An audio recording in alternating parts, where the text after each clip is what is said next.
વર્ષ 2003ના મારામારીના કેસમાં 23 વર્ષથી કોર્ટની પ્રક્રિયામાં અટવાયેલા આરોપીને અંતે નિર્દોષ જાહેર કરવામાં આવ્યો છે।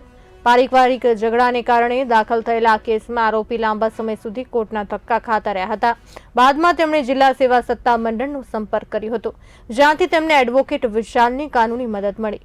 અરજી બાદ માત્ર 1.5 મહિનામાં કેસમાં ઝડપી કાર્યવાહી થઈ અને કોર્ટ રજૂ થયેલા પુરાવા તથા દલીલોને ધ્યાને લઈને આરોપીને નિર્દોષ જાહેર કરી કેસમાંથી મુક્તિ આપી હતી।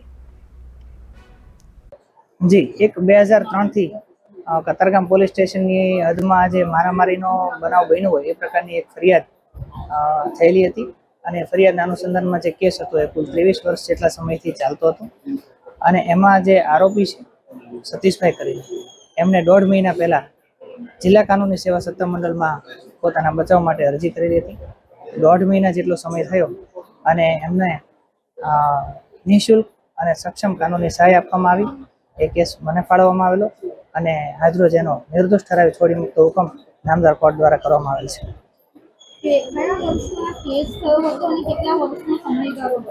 જી, 2003 નો કેસ હતો। આજે આ 2026ના મે મહિનામાં એનો ચુકાદો આવ્યો છે। તમારી પાસે કેસ આવ્યો ત્યારે કેટલો સમયગાળો?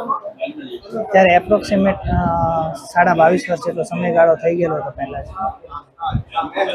કઈ રીતે એમને નિર્દોષ જાહેર કરવા? જી, એમાં જે મારામારીની જે કહેવાતી ઘટનાઓ હતી એ બધું જે છે તે એમના સગા સંબંધીઓ પારિવારિક ઝઘડો છે તો સામાન્ય અને જમીન મિલકતને લગતી થોડી મેટર હતી, એટલે એ બાબતનો પુરાવો આપણે નામદાર કોર્ટમાં ધ્યાન પર લાવ્યા। ઉલટ તપાસ દરમિયાન પણ એવી બધી બાબતો ધ્યાનમાં આવી અને પુરાવાને ધ્યાને લઈને છે તે નામદાર કોર્ટે 23 વર્ષથી આ કેસ ચાલતો હતો। શું ચુકાદો આવ્યો છે? મને કોર્ટે નિર્દોષ જાહેર કર્યો। શેનો કેસ હતો? નાનો મારામારીનો કેસ હતો।